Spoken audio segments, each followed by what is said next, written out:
Kalau ia ada kelab bola sepak tapi tak reti urus duit, tapi stadium bocor, toilet kotor, tempat duduk rosak, lepas tu heran. Dan tolonglah MFL atau FAM ataupun FA sendirilah untuk selesaikan. Kalau tak mampu, jual je slot tu.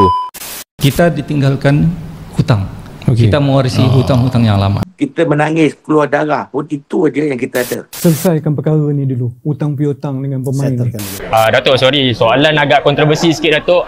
Baru-baru ni TMJ ada mengeluarkan kenyataan yang FAM pun ada berhutang dengan Johor. Mungkin itu salah satu faktor juga konflik of interest lah untuk FAM denda JDT. Sumber kewangan ni tak menjadi. Ini yang mula jadi masalah kepada kami. Datuk Hamidin, mantan Presiden FAM, wariskan hutang setelah lepaskan jabatan. Kalau ia ada kelab bola sepak tapi tak reti urus duit, kenapa boleh jadi macam ni? Sebab kelab belanja ikut angan-angan, bukan ikut poket. Kelab belum dapat duit tu lagi, dah belanja habis, dah sign player sana, dah sign player sini, kontrak baru. And then bukannya tak pernah kita dengar sponsor cancel, habis. Pemain lah jadi bangsa, tak dapat gaji. Kata kelab bola profesional, tapi bisnes dia tu tak dijalan dengan baik. Tapi stadium bocor, toilet kotor, tempat duduk rosak. Lepas tu heran, kenapa tak ada orang nak datang tengok? Kalau tak ada penonton, sponsor pun tak nak masuk. Sebab sponsor tengok siapa kita punya audience. Kalau yang masuk stadium tu pun geng gaduh-gaduh, siapa nak datang tengok bola Malaysia? Kena ada plan kewangan, ada buffer, ada target. Jangan semua duit pergi beli player, tapi gaji yang sedia ada ni, gaji player sedia ada ni lambat bayar. Dan tolonglah MFL atau FAM ataupun FA sendirilah untuk selesaikan. Kalau tak mampu, jual je slot tu. Jangan rosakkan nama negeri, jangan rosakkan nama kelab. Selesaikan perkara ni dulu, hutang piutang dengan pemain. Settlekan dulu dengan pemain ni. Kita jangan bercakap lagi berapa tim lah yang akan layak beraksi pada musim depan. Kita settlekan, kita bersihkan dulu imej bola sepak kita ni. Sebab kalau imej bola sepak kita tak bersih, entah setahun dua lagi sesilap nama liga kita pun kena blacklist. Kita ditinggalkan hutang. Kita mewarisi hutang-hutang yang lama. So tanggungjawab kita sekarang ialah kita fokus kepada melaksanakan tanggungjawab yang ada, membayar gaji dan komitmen itu. Nah, itu satu. Yang kedua, kita perlu mengurangkan hutang. Membayar hutang yang sudah lama tertunggak. Dan tepu. Tidak bergerak. Memanglah dia tak setuju. Banyak yang mengungut dan mencaci saya dan cakap macam-macam.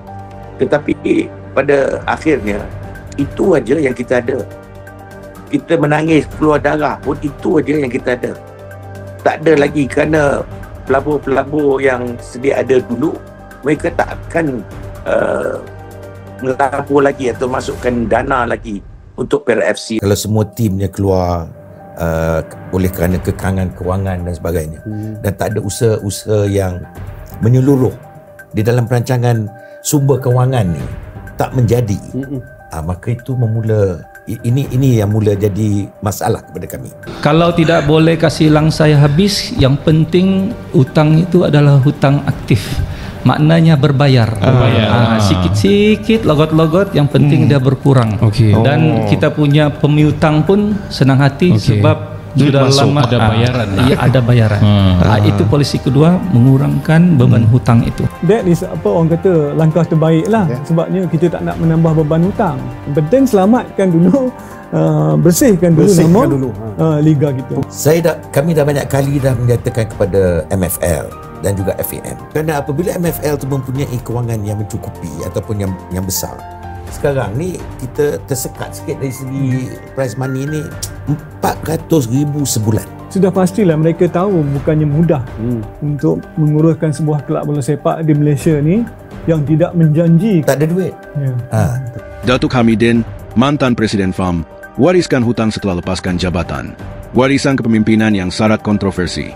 Pada tahun-tahun terakhir kepemimpinannya sebagai Presiden Persatuan Bola Sepak Malaysia, FAM, Datuk Hamidin Mohamad Amin sering menjadi pusat perhatian, baik karena prestasi pasukan kebangsaan yang naik turun maupun isu-isu dalaman organisasi.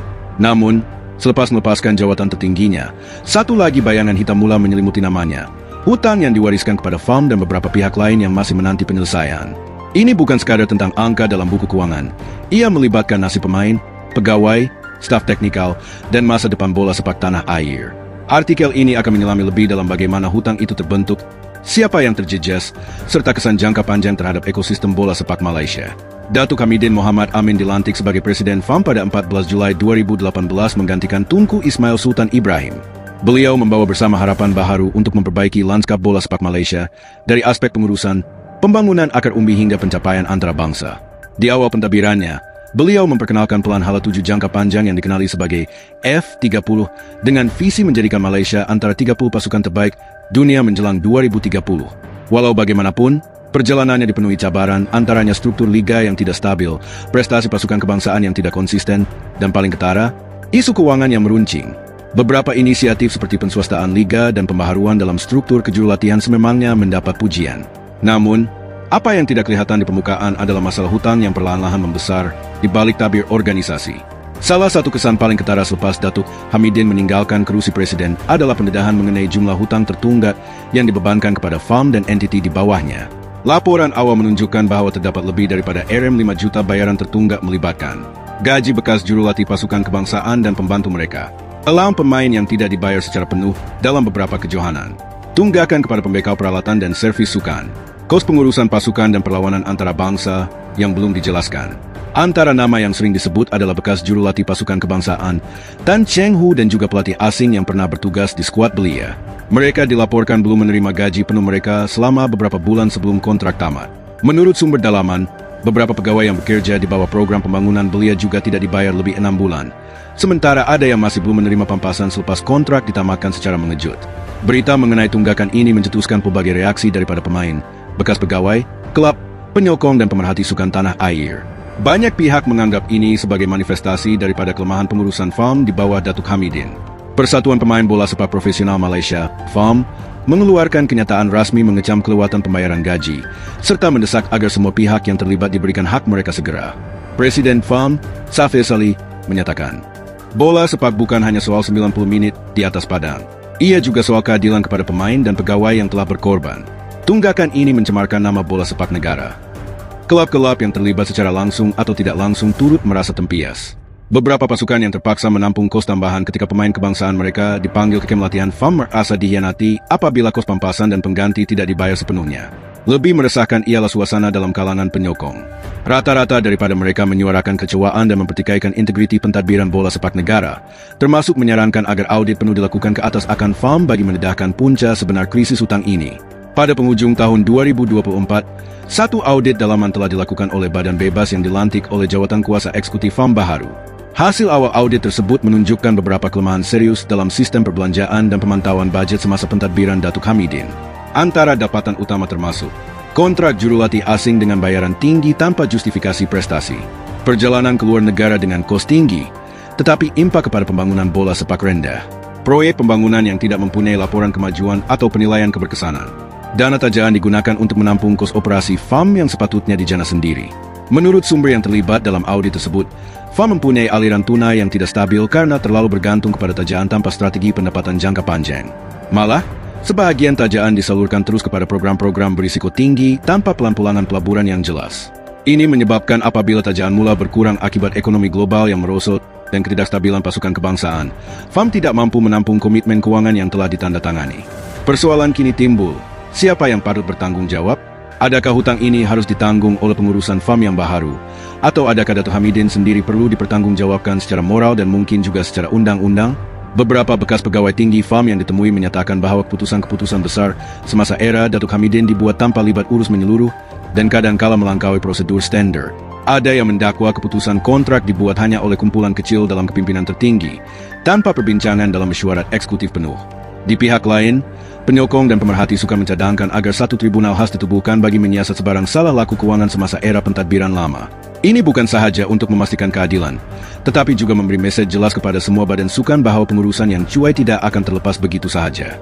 Kesan hutang ini bukan semata-mata pada angka atau reputasi, ia secara langsung menjejaskan motivasi pemain, keberlangsungan liga, dan kepercayaan pelabur terhadap bola sepak Malaysia. Beberapa pemain yang diwawancara secara anonim menyatakan rasa kecewa dan tidak dihargai. Mereka berlatih dan bermain dengan semangat patriotik, tetapi akhirnya berdepan tunggakan gaji dan janji yang tidak ditepati.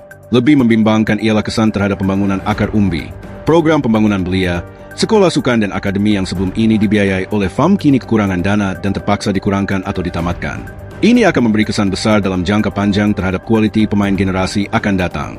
Bab 7. Jalan pemulihan apa yang boleh dilakukan? FAM kini berdepan tugas berat untuk memulihkan keyakinan dan memperbaiki keadaan. Antara langkah yang dicadangkan, audit forensik sepenuhnya.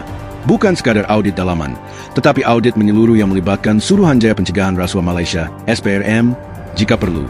Penyusunan semula kontrak dan perjanjian. Semua kontrak terdahulu harus dikaji semula untuk memastikan tidak ada elemen yang membebankan FAM secara berlebihan. Pelan penstrukturan keuangan, termasuk rundingan dengan kreditor dan pelan pembayaran balik secara berperingkat. Ketulusan penuh. Setiap transaksi dan perbelanjaan mesti didedahkan secara berkala kepada umum bagi membina semula kepercayaan. Pembangunan sumber pendapatan baharu, termasuk pengkomersialan liga, pembangunan produk digital, dan kerjasama dengan sektor swasta.